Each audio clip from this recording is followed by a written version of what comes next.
நாங்கள் வெளியெடுப்பு செஞ்சிருக்கிறோம். இன்னைக்கு அனைத்து இந்திய அண்ணா திராவிட முன்னேற்ற கழக ஆட்சியில் சட்டம் ஒழுங்கு பேணி காக்கப்பட்டது, சட்டத்தின் ஆட்சி நடைபெற்றது. கடந்த 4.5 ஆண்டு திராவிட முன்னேற்ற கழக ஆட்சியில சட்ட ஒழுங்கு அடியோடு சீர்கெட்டு விட்டது. இன்னைக்கு எங்கே பார்த்தாலும் கொலை, கொள்ளை, திருட்டு, வழிப்பறிவு, பாலியல் கொடுமை நடக்காத நாளே இல்லை.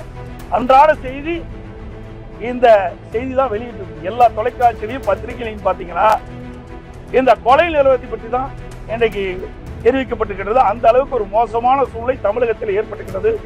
இன்றைக்கு தமிழ்நாடு போதைப் பொருள் நிறைந்த மாநிலமாக உருவாகிவிட்டது.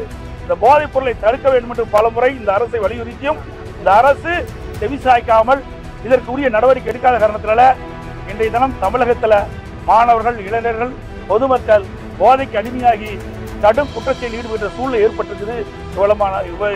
இப்படிப்பட்ட மோசமான ஆட்சி அகற்றப்பட வேண்டும். இந்த ஆட்சி ஸ்டாலின் தலைமையில் ஆட்சி ராஜினாமா செய்ய வேண்டும் என்று வலியுறுத்தி நாங்கள் வெளியிடப்பட்டோம்.